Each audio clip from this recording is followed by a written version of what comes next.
Hello बच्चों, नमस्कार, good morning. क्या हाल है सभी के। तो बच्चे, जैसा कि आप लोगों को मैंने बोला था मैथ्स की मैराथन में कि हम लोग डीआई की जो क्लास है अपनी एक मैराथन के रूप में अलग से करेंगे। इसका बच्चे एक बहुत ही बड़ा मोटिव है। हालांकि सुबह सुबह बहुत जल्दी हम लोग क्लास को कर रहे हैं 6 बजे, तो आप सब लोग नींद तो बहुत कम लोगों को आ रही होगी, लेकिन नींद लेना भी बहुत जरूरी है। एक अच्छी पढ़ाई और थोड़ी सी बड़ी क्लास करने के लिए नींद भी 6 से 7 घंटे बच्चे आपकी होना बहुत जरूरी है। ठीक है, 7 घंटे नहीं हो रही है तो 5 साढ़े 5 घंटे, जब तक आपका एग्जाम ना हो आप मैनेज कर सकते हो। अब आज की क्लास में अगर मैं आपसे बात करूं तो बच्चे, डीआई का आपके एग्जाम में बहुत बड़ा रोल है। यूपी स्टेट की अगर बात करूं तो स्टेट पुलिस कहूं, चाहे पैट कहूं, चाहे लेखपाल कहूं, डीआई से बड़ा प्यार है एग्जामिनर को। पता नहीं क्यों डाटा इंटरप्रिटेशन को क्यों वो इतना महत्व देते हैं। अभी हमने जो आपका एग्जाम कैंसिल हुआ था यूपी का, उसमें देखा कि डीआई के जो सवाल हैं 5 क्वेश्चन आपके पूछे गए हैं। हालांकि लेवल जो था वो इजी टू मॉडरेट था, पर लेकिन पूछे गए हैं, है ना। तो इस चैप्टर को मैं आपको मैराथन में भी कंप्लीट करा सकता था, लेकिन इस चैप्टर की जो बारी थी वो आती बच्चे सबसे लास्ट में, और सबसे लास्ट में हम इसको उतना प्रॉपर टाइम नहीं दे पाते। 30-35 मिनट में, 40 मिनट में इसको खत्म करना होता, और बहुत सारी लिमिटेड चीजें ही हम पढ़ पाते, उतना एक्सप्लेन करके चीजों को नहीं पढ़ पाते। तो मोटिव सेपरेट करने का यही है कि आपके जो 5 सवाल हैं वो इतने मजबूत और आप उनके लिए इतने कॉन्फिडेंट हो जाओ कि सवाल किसी भी तरह का बन जाए, आप कैलकुलेशन कर सको। बच्चे, इस मैराथन से मेरा मोटिव ये नहीं है कि आपको एग्जैक्ट इसी क्लास से ही सवाल रखे हुए मिल जाएंगे। मेरा एकमात्र मोटिव है कि इस क्लास से आप ये सीख कर जाओगे कि सवाल कैसा भी हो उसको कैलकुलेट और उसकी अप्रोच कैसे लगानी है। ये हमारा मोटिव होगा इस क्लास से कि सवाल को रीड कैसे करना है, सवाल को सॉल्व कैसे शुरू करना है। हालांकि बहुत आसान होता है, लेकिन समय बचाने के लिए क्या हम अपने एफर्ट्स उसमें डाल सकते हैं, इतनी चीजें आज यहाँ क्लास से आप सीख कर जाओगे। क्योंकि हो सकता है कि ग्राफ आपको आपके एग्जाम में नया मिले, लेकिन कैलकुलेशन और अप्रोच नहीं मिलेगी आपको। इसी क्लास की अप्रोच, इसी क्लास की कैलकुलेशन से ग्राफ मैं कराकर दिखा दूंगा जिस दिन आपका एग्जाम होगा, उस दिन शाम को। ठीक है, तो अब बाकी आप सभी लोग उठ चुके हैं सो के, है ना। भानु,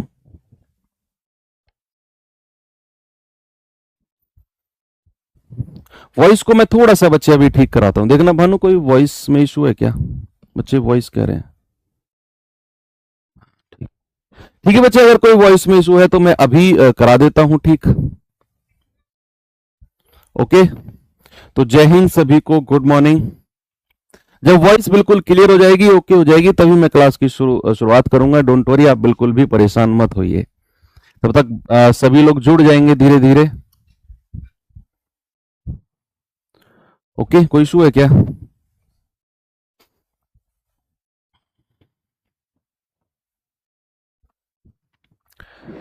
गुड मॉर्निंग भैया सभी की। आज तो आप लोगों की 2 मैराथन भी हैं भाई, है ना, 9 बजे से। तो कोई टाइम स्लॉट नहीं मिला था मुझे, जिसकी वजह से ये सुबह 6 बजे क्लास आपकी शिफ्ट करनी पड़ी। 2-2.5 घंटे की हमारी क्लास होगी, ज्यादा बड़ी क्लास नहीं करेंगे। मैंने टोटल 10 ग्राफ लिए हैं और 50 क्वेश्चन हैं 10 ग्राफ के। मतलब एक ग्राफ में ज्यादा टाइम लगता है नहीं। वैसे देखना क्या है इसमें।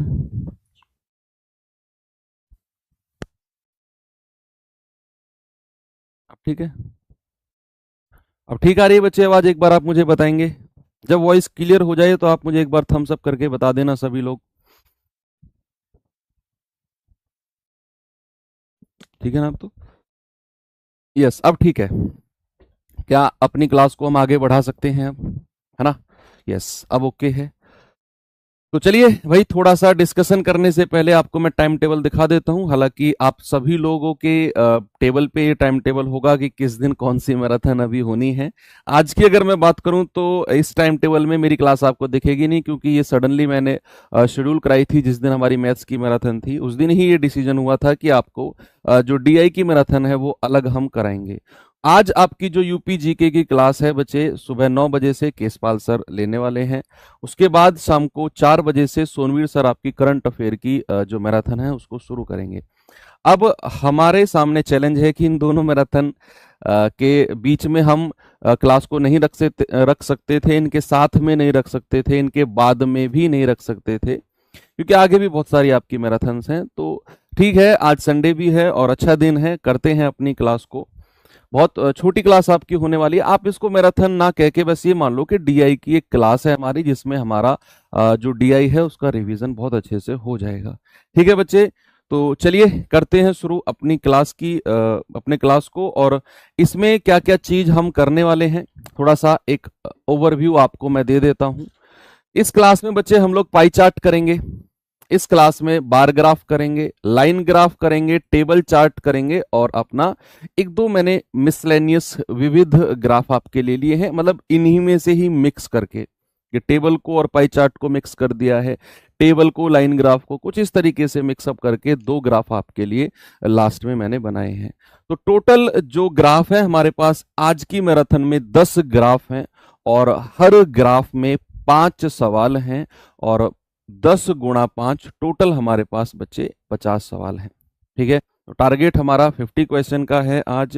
टाइम बिल्कुल भी नहीं लगेगा। थोड़ा सा अगर मैं आपको बताऊं, देखो किसी भी ग्राफ के बारे में पहले एक चीज क्लियर करनी हमें बहुत जरूरी है। बहुत सारे बच्चे ग्राफ को ना बड़े हल्के में लेते हैं, और वो कहीं ना कहीं फिर अपने नंबर को वहां पर बेकार करवा देते हैं, वो कट जाते हैं नंबर। ग्राफ में क्या है, अगर आपने ग्राफ की व्याख्या को या ग्राफ के जो शुरू में दिया होता है नियम कि भैया इसको इस तरीके से सॉल्व करना है, बहुत सारे क्या मैं कह रहा हूँ 80% बच्चे उसे पढ़ते नहीं है।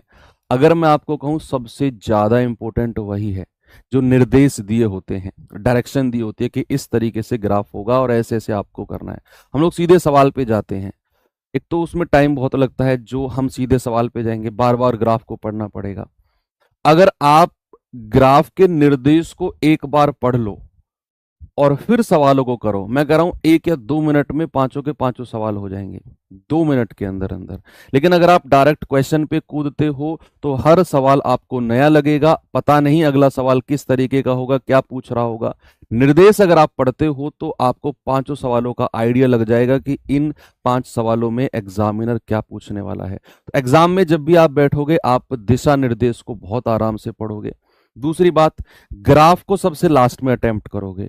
अगर आपका पहला सवाल ग्राफ का भी है ना, ग्राफ का आपको पहला सवाल मिल गया मैथ्स में, उसको छेड़ना मत, सबसे लास्ट में करना, क्योंकि ग्राफ का सवाल आपके दिमाग की स्थिरता, आपके दिमाग की माइंड की जो कामनेस है उसको मांगता है। बिल्कुल स्थिर दिमाग से हमें ग्राफ को अटेम्प्ट करना है। और जब हम मैथ्स को शुरुआत करेंगे तो हमारा दिमाग स्थिर नहीं होगा, हमारे सामने बहुत बड़ा टारगेट होगा कि यार पता नहीं कैसे सवाल आ जाएंगे, ये भी करना है वो भी करना है। तो उस चक्कर में ग्राफ को बार बार पढ़ के आप अपना टाइम जो है वहां वेस्ट कर सकते हो। तो ग्राफ का सवाल जैसे ही आए आप स्किप कर देना, आप next question next question next question. ठीक है, तो आपका वैसे ऑफलाइन पेपर होगा तो ग्राफ के सवालों को सबसे लास्ट में आपने अटेम्प्ट करना है। दूसरी बात, तीसरी बात, चलते हैं अपने पाई चार्ट से शुरुआत करते हैं बच्चे। थोड़ा सा मैं आपको ना एक रिवीजन करा देता हूं कि क्या पाई चार्ट में होता है और किस किस तरीके से हमको चलना है। ठीक है, पाई चार्ट बच्चे 2 तरीके का होता है। एक होता है आपका परसेंटेज पाई चार्ट,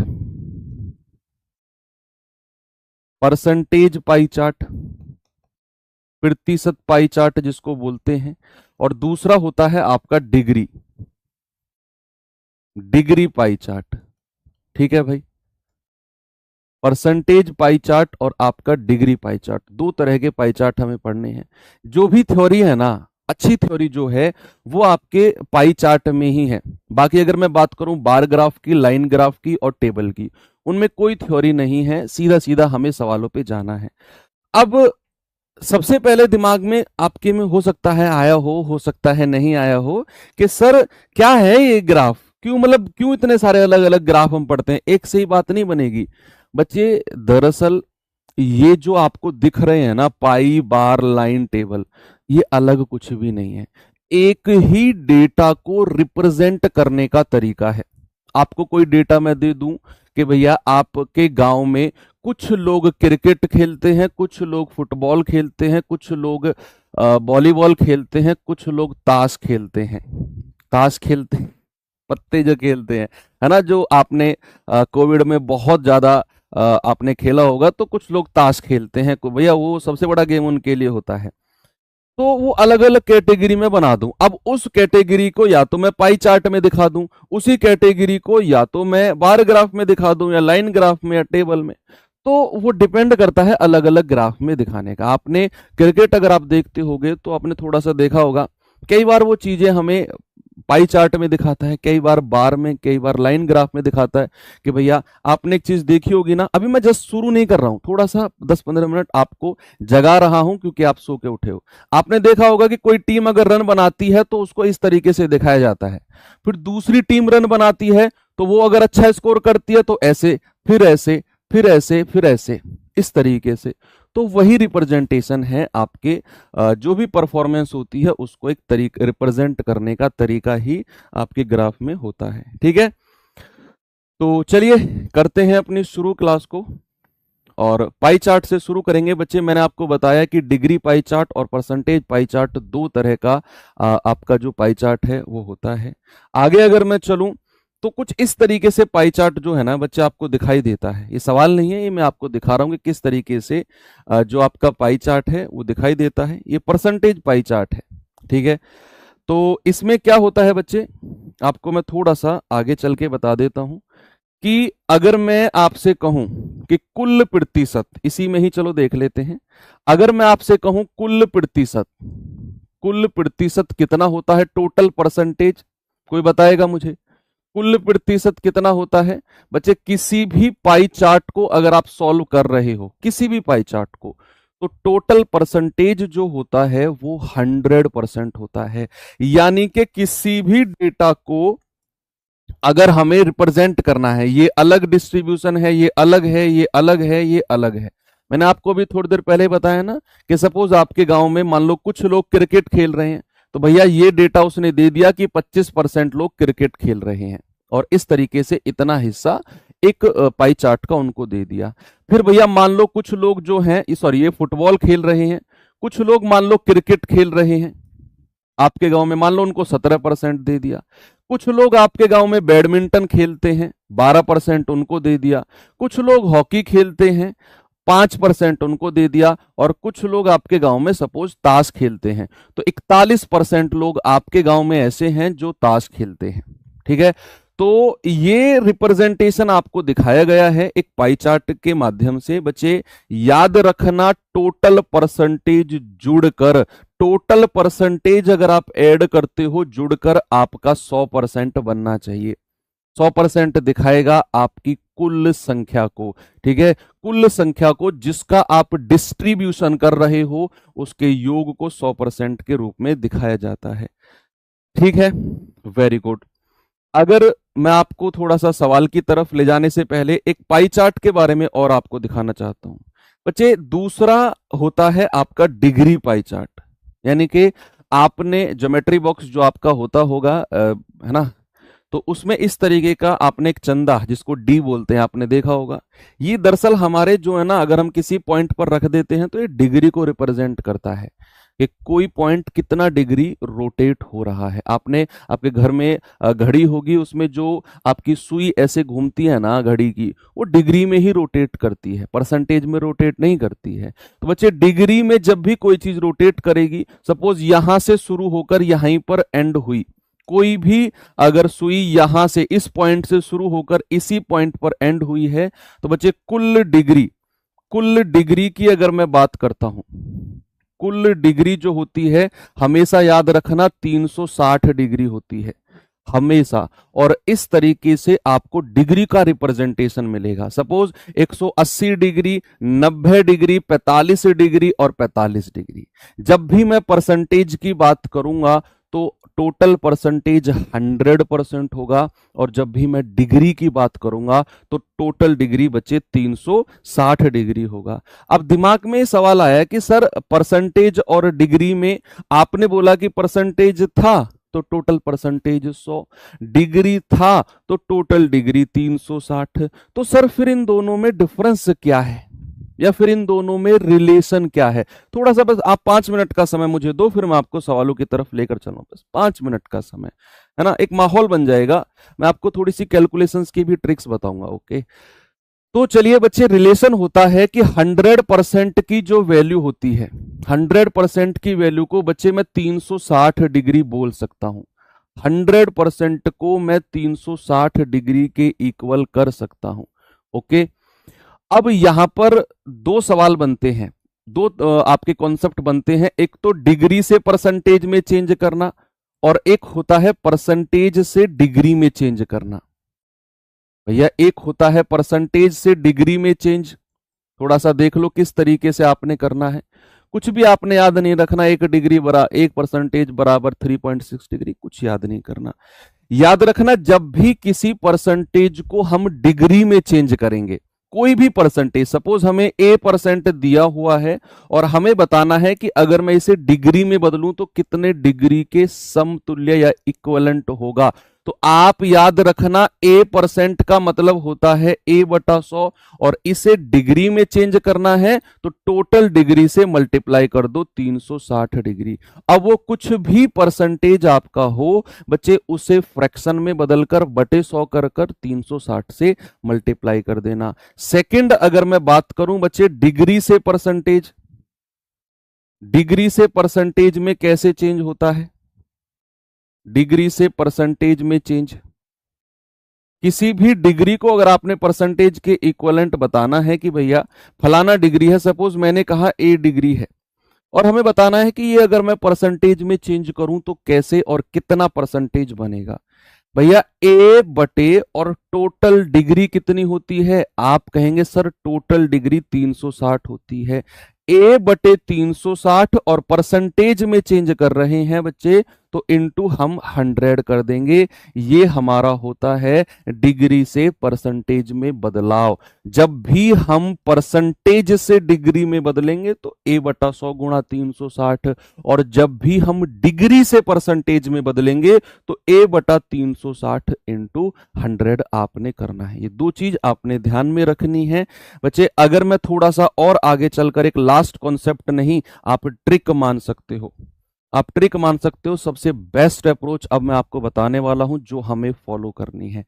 किसी भी सवाल में आप ये लिख सकते हो अपनी कॉपी के किसी भी कोने में कि किसी भी सवाल में अगर आपके ऑप्शंस या आपका सवाल अगर रेशियो में पूछ रहा होगा कि भैया फलाने फलाने का रेशियो बताओ, या फिर अगर प्रतिशत या परसेंटेज में पूछ रहा होगा, या तो रेशियो में आपका सवाल पूछ रहा होगा कि इतने इतने का रेशियो बताओ, या ये वाली वस्तु दूसरी से कितने परसेंट ज्यादा होगी, या ये वाली वस्तु दूसरी से कितने परसेंट अधिक या कम होगी। बच्चे याद रखना इसे ट्रिक के रूप में कि हमें ओरिजिनल डेटा की जरूरत बहुत ना के बराबर पड़ती है। ओरिजिनल डेटा की जरूरत हमें ना के बराबर पड़ती है, कोई नीड नहीं होती।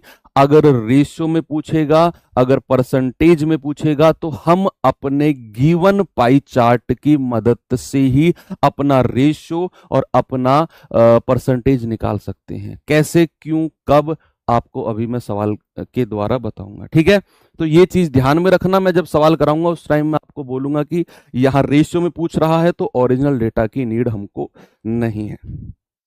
चलिए, बहुत सारी चीजें मैंने आपको बताई हैं। अब मैं आपको लेकर चलता हूं बच्चे सवाल नंबर 1 पे। सबसे पहली बात बच्चे मैंने आपको एक बताई थी कि जब भी आप किसी भी पाई चार्ट को अगर कर रहे हो तो बच्चे कम से भी कम उसका 60% टाइम है ना उसकी निर्देश को पढ़ने में देना। मैं गारंटी से कर रहा हूं अगले 40% टाइम में आप 5 सवालों को कर जाओगे। ठीक है, तो बहुत ही मतलब कूल माइंड से इसको पढ़ना है। इंग्लिश वाले बच्चे इंग्लिश में पढ़ लेना, हिंदी वाले बच्चे हिंदी में पढ़ लेना। निर्देश कह रहा है, डायरेक्शंस कह रहा है, निम्नलिखित पाई चार्ट में विभिन्न कंपनियों में कार्यरत कर्मचारियों को दर्शाया गया है। कोई कंपनी है, उसमें कुछ एम्प्लॉयज हैं, उनको दिखाया गया है। बच्चे टोटल नंबर ऑफ एम्प्लॉयज अगर मैं बात करता हूं तो आपके 2400 यानी कि 2400 हैं। 2400 एम्प्लॉय हैं टोटल, और ये अलग अलग आपके कंपनी है। ए कंपनी है, बी कंपनी है, सी कंपनी है, और बड़ी फेमस कंपनी है, कौन सी, डी कंपनी है। और फिर आता है आपका ई कंपनी। यानी कि ए कंपनी में अगर टोटल एम्प्लॉय 2400 हैं तो ए कंपनी में 35% लोग काम करते हैं 2400 का, बी कंपनी में 5% लोग, सी में 15%, डी में 25% और ई में 20% लोग काम करते हैं टोटल नंबर ऑफ एम्प्लॉय का। ठीक है, आगे चलें। चलो अब मैं सवाल की तरफ आपको लेकर चलता हूं। बच्चे याद रखना, जो मैंने थोड़ी देर पहले आपको ट्रिक बताई थी कि किसी भी सवाल में अगर रेशियो में ऑप्शंस होना और परसेंटेज में हो तो थोड़ा सा देखना कि हम ओरिजिनल डेटा की हेल्प बहुत कम लेंगे, ना के बराबर लेंगे। सवाल करें, ऐसी कितनी कंपनियां हैं जिनमें कर्मचारियों की संख्या 360 से अधिक है। अब अप्रोच देखना, इस समय हम क्या अप्रोच लगाते हैं। भाई आपने जैसे ये सवाल पढ़ा कि ऐसी कितनी कंपनियां हैं जिनमें कर्मचारियों की संख्या 360 से अधिक है, तो हम क्या करेंगे कि टोटल नंबर ऑफ एम्प्लॉय 2400 हैं। हम करेंगे कि हर कंपनी के एम्प्लॉय निकालेंगे कि भाई 2400 का 35%, 2400 का 5%, 2400 का 15%, 2400 का 25% और 2400 का 20%। और फिर देखेंगे कि ऐसी कितनी कंपनियां हैं जो 360 से ज्यादा है। नहीं, ऐसा नहीं करेंगे बच्चे। पता है हम क्या करेंगे, हम एक काम करेंगे, जो पूछ रहा है ना 360 से अधिक, हम इस 360 को ही परसेंटेज में बदलेंगे। हम इस 360 को ही, उसने कहा ऐसी कितनी कंपनियां हैं जिनमें कर्मचारी 360 से ज्यादा हैं, आप 360 को परसेंटेज में बदलो तो हो जाएगा 360 बटे, और कुल कर्मचारी कितने हैं 2400 और गुणा 100। तो 2 जीरो से 2 जीरो गया, 24 एकम 24, 6 और 6 12, 24 पंजे 120, यानी कि 360 का मतलब हो गया प्यारे भाई 15%। अब आप ऑप्शन चेक कर लो, सॉरी ग्राफ चेक कर लो, कौन से कंपनी में 15% से ज्यादा आपको परसेंटेज दिख रहा है। क्या आपको ये 15% से ज्यादा दिख रहा है 35%? यस, एक कंपनी तो ये हो गई, ये नहीं है, ये भी नहीं है, क्योंकि ये 15% के बराबर है। उसने बोला है अधिक होना चाहिए, मैक्सिमम होना चाहिए, सॉरी मोर होना चाहिए। ये 25% है, बिल्कुल ले लेंगे, ये 20% है, बिल्कुल ले लेंगे। तो 1, 2 और 3, हमारी 3 ऐसी कंपनी है जिनमें कर्मचारियों की संख्या 15% से ज्यादा है, और 360 को हमने परसेंटेज में बदला तो 15%। तो या तो देखो आप अलग अलग कंपनी में कर्मचारी निकालते, कोई फायदा नहीं था, बहुत सारा टाइम हमारा लग जाता। हमने इस 360 को ही परसेंटेज में बदला, मिल गया 15%, और हमने चेक कर लिया। क्या मैं आगे चलूं आपको लेकर? यस, आते हैं बच्चे नेक्स्ट क्वेश्चन की तरफ, और सवाल नंबर 2 हमारा ये रहा। अब यहां पर आकर देखना, जो मैंने आपको बोला था ना कि मैं आपको थोड़ी सी ट्रिक बताऊंगा। यहां ऑप्शन देखना जरा, किस में पूछ रहा है।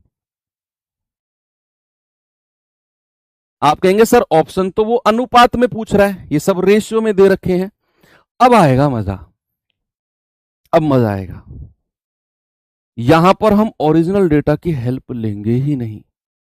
सवाल करा है, यदि कार्यालय सी में पुरुष कर्मचारी का परसेंट 20% है, कार्यालय सी में, ये रहा ए, बी और सी, तथा ई में महिला कर्मचारियों का परसेंट 50 है, ई में महिला कर्मचारियों का परसेंट ई में 50% है, तो कह रहा है कि सी में पुरुष कर्मचारी की, सॉरी, ई में महिला कर्मचारी का सी में पुरुष कर्मचारियों की संख्या से रेशियो क्या होगा। यानी कि हमें जो रेशियो बताना है, ई में तो फीमेल का रेशियो बताना है, और इसका रेशियो बताना है सी में मेल के रेशियो से, मेल के रेशियो से, ठीक है, सी में। तो बच्चे ई में टोटल परसेंटेज कितना है, पहले ये देखो। ई में टोटल परसेंटेज है 20, मैंने यहां पे लिख दिया 20%, और हमसे ई में महिला कर्मचारी की संख्या पूछ रहा है ना बच्चे। परसेंटेज में उसने बोला है कि ई में जो महिला कर्मचारी है ना, उसका वो जो है ना वो 50% महिला कर्मचारी है। ई में टोटल कर्मचारी कितने हैं 20, क्या मैं इसका 50% निकालूं, इसका 50% अनुपात। सी में पुरुष कर्मचारी से पहले हम देखेंगे कि सी में टोटल कर्मचारी कितने हैं 15%, और सी में पुरुष कर्मचारी कितने हैं सर 20% है, तो इसका 20%। भैया इन्हीं का ही रेशियो ले लो, आपको आपका आंसर मिल जाएगा। मैंने परसेंटेज से ही बात की, मैंने 2400 को छुआ ही नहीं। मैंने कहा कि ई में टोटल कितने हैं 20%, इस 20% का 15% महिला 50% महिला कर्मचारी है, ये ले लिया। मैंने देखा कि भाई साहब सी में पुरुष कर्मचारी कितने, सी में टोटल कितने हैं सर 15%। इन 15% में जो पुरुष कर्मचारी है वो 20% है, तो इसका 20%। आप कहेंगे sir percentage percentage percentage percentage cut गया, हमको मिलेगा 20 गुणा 50 अनुपात 15 गुणा 20।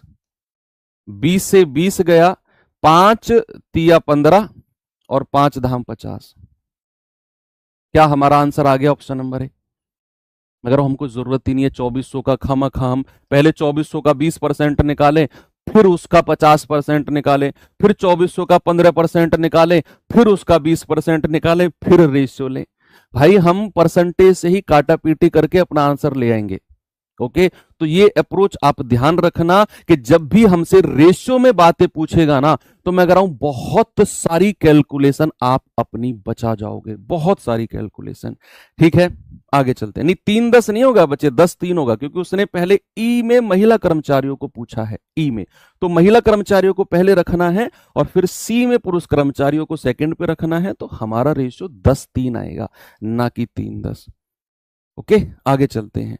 अगला सवाल है बच्चे जरा देखना, क्या यदि डी के कर्मचारियों की संख्या के 40% को सी तथा ई में बराबर संख्या में स्थानांतरित यानी कि ट्रांसफर कर दिया जाए, तो सी तथा ई में कर्मचारियों की संख्या में कितना डिफरेंस होगा?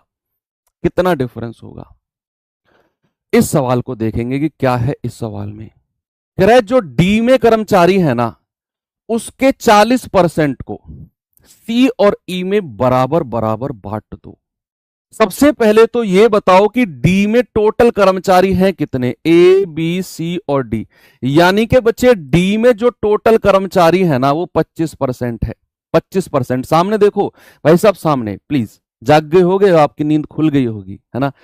तो डी में टोटल कर्मचारी है 25। सवाल ने बोला है कि इसके 40% निकालो, इस 25 का 40%। भैया इस 25 का 40% जब भी मैं कहूंगा तो इसका 40% होगा 40/100, यानी कि 20 दूनी 40, 20 पंजे 100, 5 पूरे 25 और 5 दूनी 10, यानी कि ये 10% कर्मचारी हमको मिले जो हमारे डी कंपनी के 40% के बराबर हैं। ये टोटल का 10% है। कह रहा है कि भैया इनका आधा आधा, यानी कि 5% दे दो सी को और 5% दे दो किसको, डी को। 5% दे दो सी को, सॉरी ई को, 5% सी को और 5% ई को, ऐसा उसने बोला है। सी के पास पहला परसेंट अपना कितना था, ए बी और सी। भाई सी के पास तो 15% ही था पहले, तो सी कितना हो जाएगा, 15 और 5 20%। और डी के ई के पास अपना पहला परसेंटेज कितना था, 20%, उसमें 5% ऐड होगा, ये हो जाएगा 25%।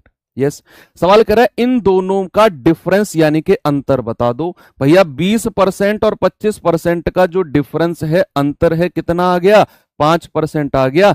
2400 का 5% निकाल दो, आपका जवाब बिल्कुल आपके सामने उछलता हुआ आएगा कि सर 0 से 0 गया, 24 पंजे 120। हमारा जवाब ऑप्शन नंबर बी हो जाएगा।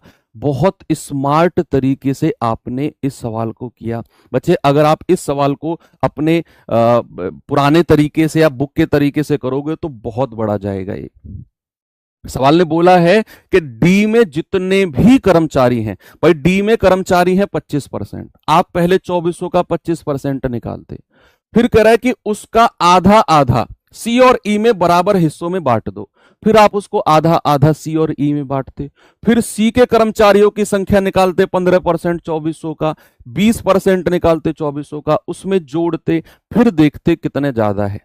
मैं कह रहा हूं बहुत बड़ा सवाल चला जाता है, इतना टाइम आपके पास नहीं है। आपने देखा डी में जो कर्मचारी हैं वो तो 25% है। अब उस 25% का ही मैंने 40% निकाल दिया, हमको मिला 10%। अब इस 10% को सी और ई में बराबर बराबर बांटना है, तो सी को भी 5% दे दो, ई को भी 5% दे दो। सी के पास पहले ही अपना 15% था और 5% भैया डी ने उसको पकड़ा दिया, ले भाई मेरा 5% ले ले, तो 20% हो गया। ई के पास अपना पहले ही 20% था, ये 5% जुड़ेगा तो 25%। इन दोनों का डिफरेंस 5% है, 2400 का 5% निकाला 120।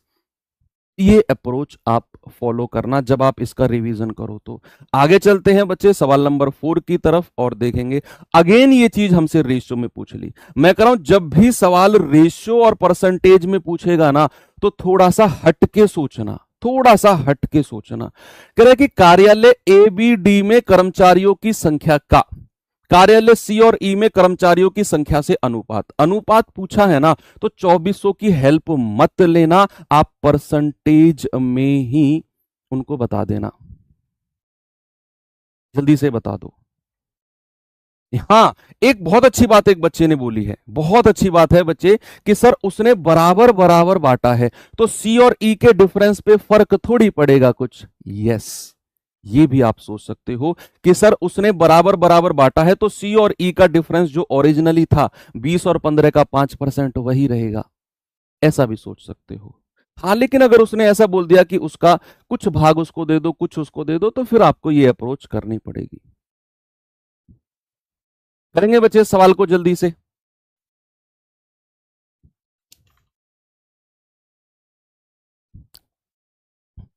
सवाल कर रहा है ए बी